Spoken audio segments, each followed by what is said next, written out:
What's in your pants? Odd question, right? We all experience and express gender in different yet similar ways.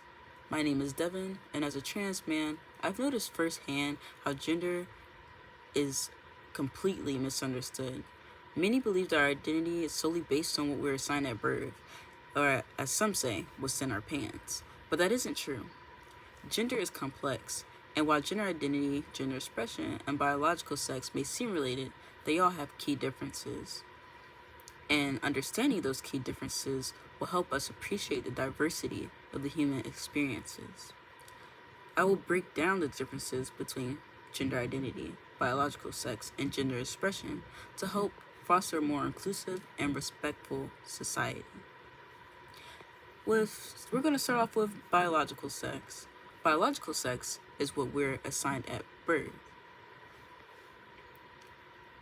Biological sex is labeled as what we're assigned at birth, or our physical traits like our genitalia and chromosomes.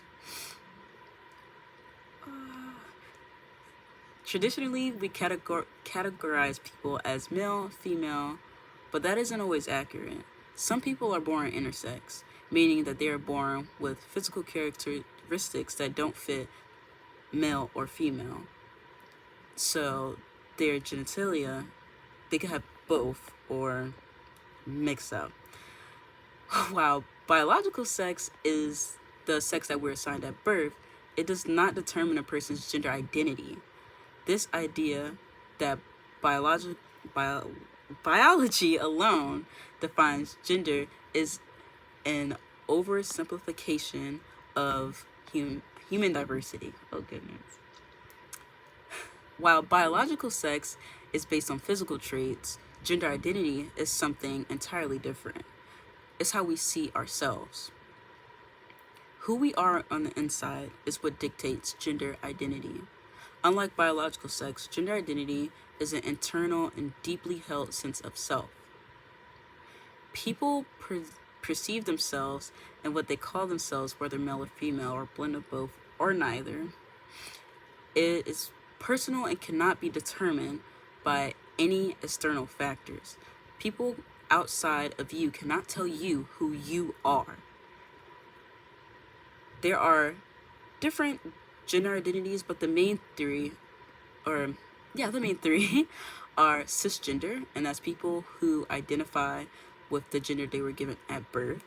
Transgender are individuals who do not identify with the gender that they were assigned at birth. So if you're born male and identify as female, you would be transgender, and vice versa.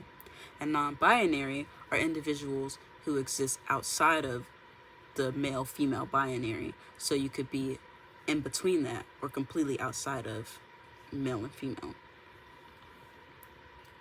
Now that we understand the difference between biological sex and gender identity, let's talk about gender expression. Gender expression is how we present ourselves. Gender expression is how someone outwardly present through their appearance, behaviors, and mannerisms. Even body language, unlike gender identity, which is internal, gender expression is how we show our identities to others.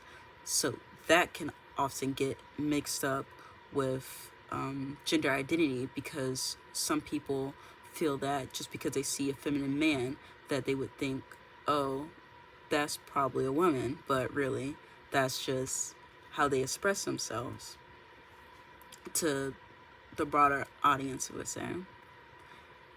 However, gender expression is not determined by identity alone. It is shaped by culture and society. What we consider masculine or feminine changes over time and across cultures.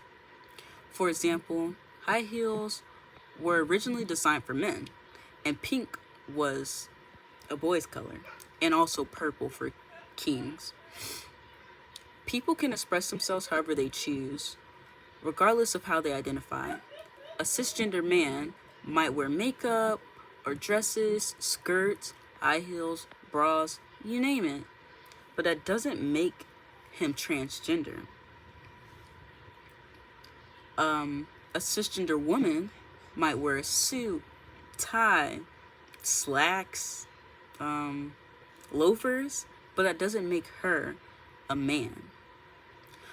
A trans guy could wear pink, a dress, a skirt, but that doesn't make him a woman. A trans woman can wear a suit, a tie, slacks, and so on and so forth, but it does not make her a man. Some women might prefer masculine clothing. Men might prefer feminine clothing. Anybody can prefer any clothing, but gender expression does not define gender identity. It is simply how someone chooses to present themselves. Now that we've broken down biological sex, gender identity, and gender expression, we can be able to identify the differences and be respectful to one another. While these three are completely different, they are all connected at the end of the day. Biological sex is what we were assigned at birth. It's what the doctors defined us on based on our genitalia and chromosomes. Gender identity is who we know ourselves to be, and gender expression is how we express our identities out to the world. Recognizing these differences help us foster inclusivity and respect. Instead of making assumptions about others based on their appearance, we should respect their identities. By educating ourselves and others, we contribute to the world that we can contribute to the world by becoming better people and making it a safer space for all just by understanding. At the end of the day, gender is more than biology. It is about who we are, and by understanding these differences, we could build a society that acknowledges, respects, and celebrates human diversity. I'm Devin Thomas, and that was the difference between biological sex, gender identity, and gender expression. So we can all understand that sex does not equal gender. Thank you.